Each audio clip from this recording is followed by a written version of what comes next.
Hello everyone. In this video we are going to explore adapter design pattern.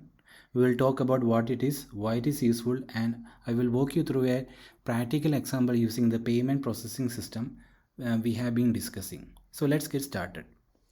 So what is adapter design pattern?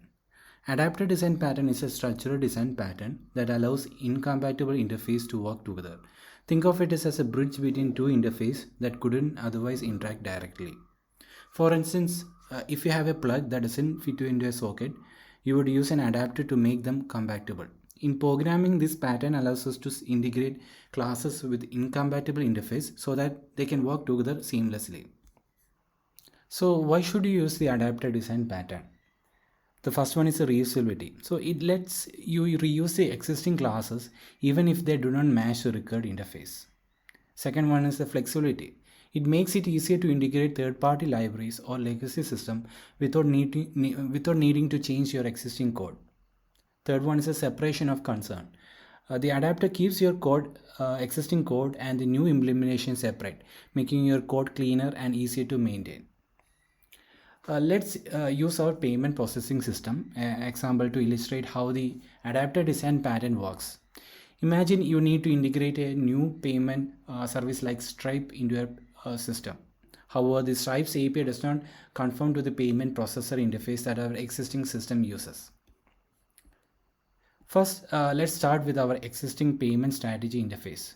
This interface defines a pay method that all payment method must implement. Now, suppose we have to integrate Stripe as a new payment option. Stripe's API has a method called process Stripe payment instead of pay. So it is not directly compatible with our payment strategy interface. To make Stripe payment service compatible with our existing system, we have to create an adapter called Stripe payment adapter. This adapter will implement payment strategy interface and internally uses Stripe payment service class. Now, in the payment factory classes, I have included Stripe as one of the payment option. Finally, let's see how to use Stripe payment adapter in our main class. Now, here you can see the client code continues to work with the payment strategy interface without needing to know about the Stripe payment service.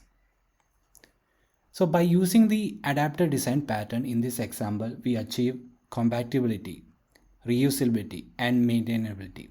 The compatibility means like we have integrated Stripe without modifying the existing payment strategy interface.